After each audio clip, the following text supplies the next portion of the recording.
அன்புக்குரியவர்களே, ஆண்டவரை பாடி ஆராதிப்பது நமக்கு சந்தோஷத்தை தருகிறது. நாம் ஆண்டவரை பாடுவோம், அவரை ஆராதிப்போம், நல்ல தெய்வத்தை துதித்து மகிமைப்படுத்துவோம். ஆமென்.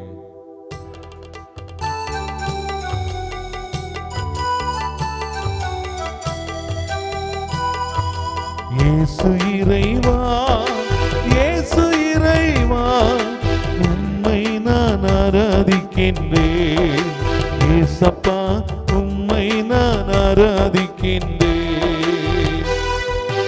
இயேசு இறைவா, இயேசு இறைவா, உம்மை நான் ஆராதிக்கின்றேன்.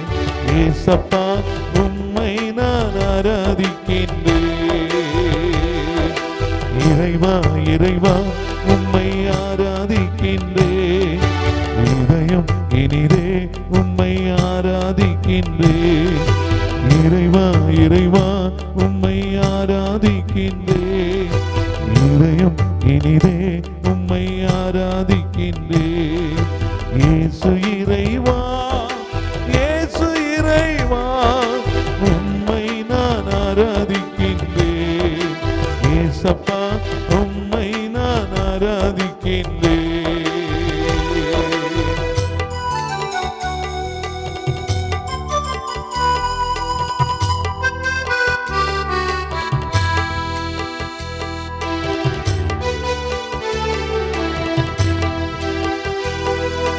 ஆபிரகாமின் இறைவனே ஆராதிக்கின்றேன். ஈசாக்கின் இறைவனே ஆராதிக்கின்றேன். ஆபிரகாமின் இறைவனே ஆராதிக்கின்றேன். ஈசாக்கின் இறைவனே ஆராதிக்கின்றேன். யாக்கோபின் இறைவனே ஆராதிக்கின்றேன். யாக்கோபின் இறைவனே ஆராதிக்கின்றேன். இஸ்ரவேலின் இறைவனே ஆராதிக்கின்றேன். இஸ்ரவேலின் இறைவனே ஆராதிக்கின்றேன். இறைவா, இறைவா, உம்மை ஆராதிக்கின்றேன். இதயம் இனிதே உம்மை ஆராதிக்கின்றேன்.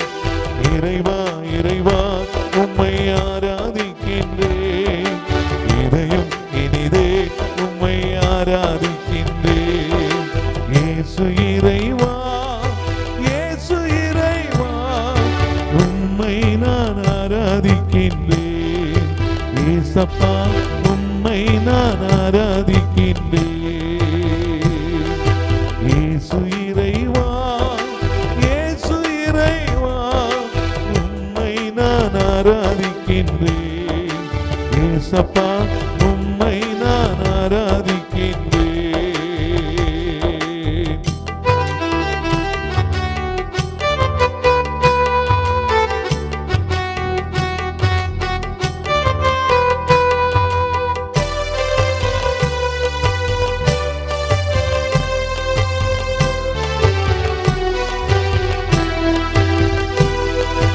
வார்த்தையான இறைவனே ஆராதிக்கின்றேன். வாழ்வழிக்கும் இறைவனே ஆராதிக்கின்றேன். வார்த்தையான இறைவனே ஆராதிக்கின்றேன். வாழ்வழிக்கும் இறைவனே ஆராதிக்கின்றேன். வல்லமையின் இறைவனே ஆராதிக்கின்றேன். வல்லமையின் இறைவனே ஆராதிக்கின்றேன். நற்கருணை இறைவனே ஆராதிக்கின்றேன். வார்த்தையான இறைவனே ஆராதிக்கின்றேன். இறைவா, இறைவா, உம்மை ஆராதிக்கின்றேன். இதயம் இனிதே உம்மை ஆராதிக்கின்றேன். இறைவா, இறைவா, உம்மை ஆராதிக்கின்றேன். இதயம் இனிதே உம்மை ஆராதிக்கின்றேன். இயேசு இறைவா, இயேசு இறைவா, உம்மை நான் ஆராதிக்கின்றேன். இயேசப்பா, உம்மை நான் ஆராதிக்கின்றேன். இயேசு இறைவா,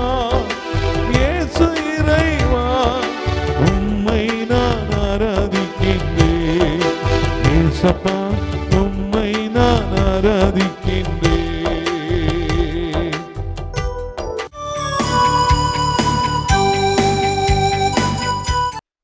இயேசுவில் அன்பிற்குரிய அருமை சகோதர சகோதரிகளே, இந்த நாளில் உங்களை சந்திப்பதிலே பெருமகிழ்ச்சி கொள்கிறேன். ஆண்டவர் இயேசு உங்கள் மீது தூய ஆவியை நிறைவாக பொழிவாராக, ஆசீர்வதிப்பாராக. அன்பு இறைமக்களே, இந்த நாளில் தூய ஆவியாருடைய பெருவிழாவை, பெந்தகோஸ்து பெருவிழாவை கொண்டாடி மகிழ்கின்றோம். இந்த பெந்தகோஸ்து பெருவிழா என்பது ஏதோ சாதாரணமாக இப்பொழுது நாம் கொண்டாடக்கூடிய விழா போன்றது அல்ல. மாறாக அந்த இயேசு விண்ணேற்பு அடைந்த பிறகும் இயேசுவுடைய சீடர்கள் அந்த அறைக்குள்ளே முடங்கி கிடந்தார்கள். எங்கே யூதர்கள் பார்த்து விடுவார்களோ, எங்கே பரிசேயர்கள் கண்டுபிடித்து விடுவார்களோ என்ற ஒரு அச்சம் அவர்களை மேலிட்டவாறு அவர்கள் இருந்தார்கள்.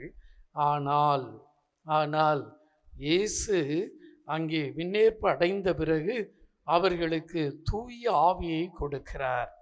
இந்த தூய ஆவியை அவர்கள் பெற்றுக்கொண்ட பிறகுதான் இயேசுடைய சீடர்கள் புது மனிதர்களாக, வித்தியாசமான மனிதர்களாக, தங்களுடைய சக்தியை விட அபரிவிதமான சக்தி கொண்ட மனிதர்களாக, கோழைகளாக இருந்தவர்கள் தைரியம் பெற்றவர்களாக வெளியில் வருகிறார்கள். ஆதலால் இந்த பரிசுத்த ஆவி பெருவிழா என்பது ஆதி திருச்சபையிலே மிகப்பெரிய ஒரு மாற்றத்தை கொண்டு வந்த நாள். சாதாரண மனிதர்களாக இருந்தவர்கள் மறு கிறிஸ்துவாக அவர்கள் மாற்றப்பட்ட நாள் இந்த பெந்தகோஸ்தே பெருவிழா. இந்த பெந்தகோஸ்தே பெருவிழாவிலே அவர்கள் மீது தூய ஆவியார் நாக்கு வடிவிலே நெருப்பாக வந்து இறங்கியதை உணர்ந்து கொண்டார்கள்.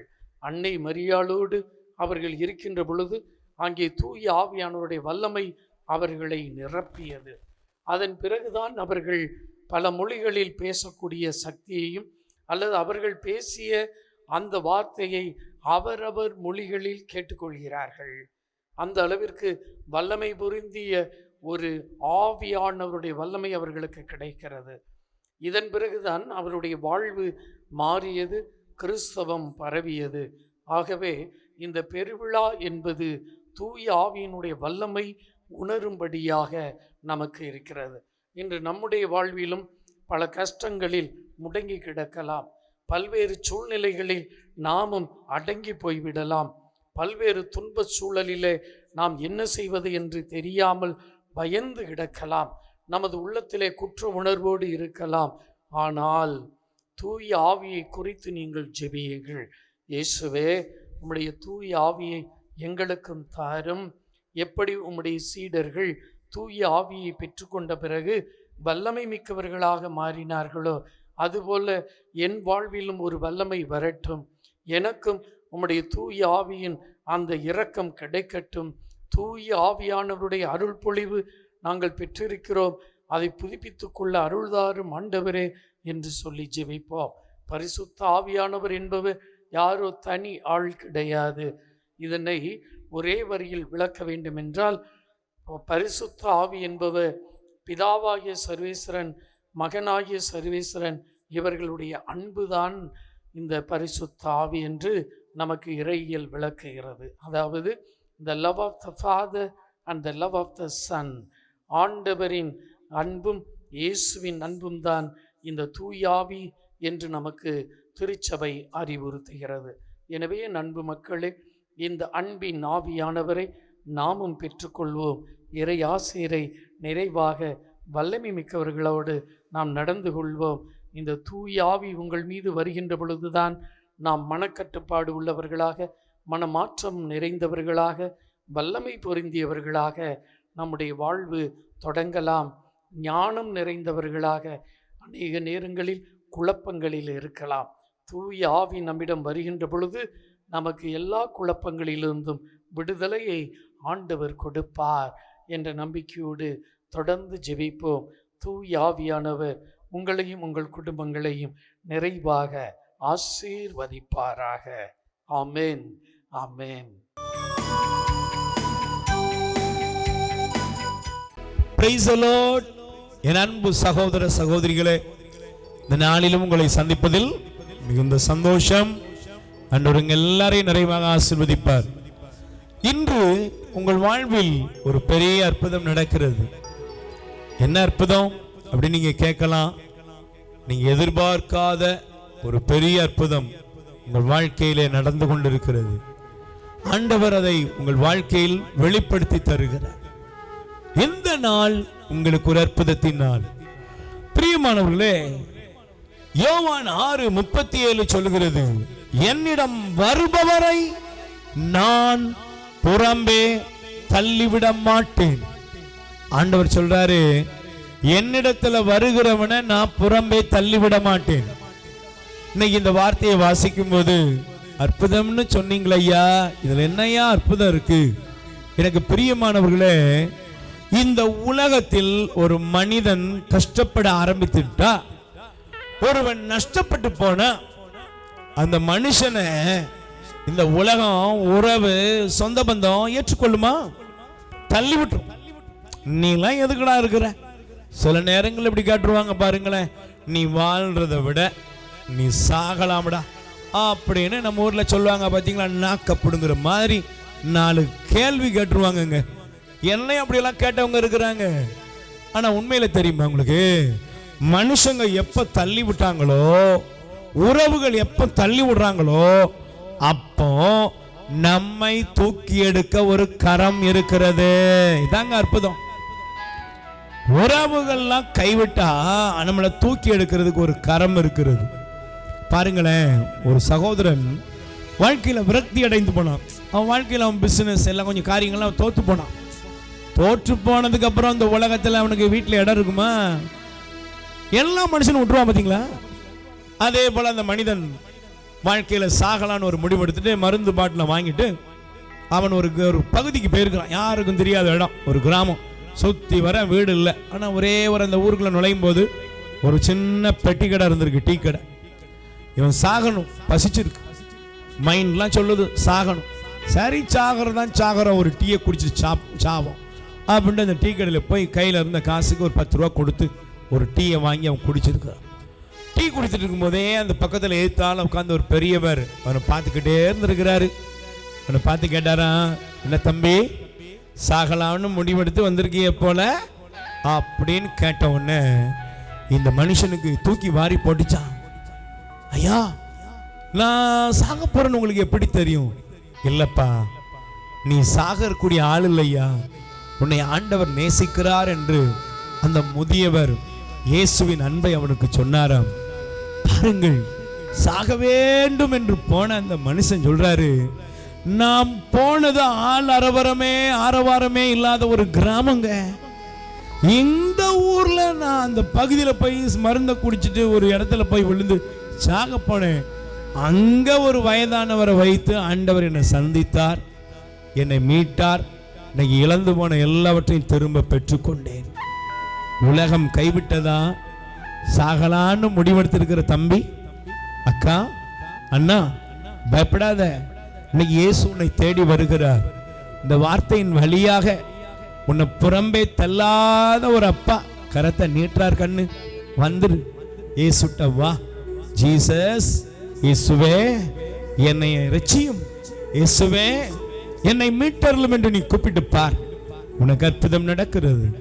ஆண்டவரே, இதோ மனமடைந்து போன இந்த பிள்ளைகள், வாழ்க்கையில தோல்வி அடைந்த இந்த பிள்ளைகள், உறவுகளால் ஒதுக்கப்பட்டவர்கள், இவர்கள் மீது மனமிறங்குவீராக. இன்று இவர்களுக்கு ஒரு அற்புதம் நடப்பதாக. யோவான் 6ஆம் அதிகாரத்திலே 37வது வசனத்தில், என்னிடம் வருபவனை நான் ஒருபோதும் புறம்பே தள்ளுவதில்லை சொன்னவர் நீர்.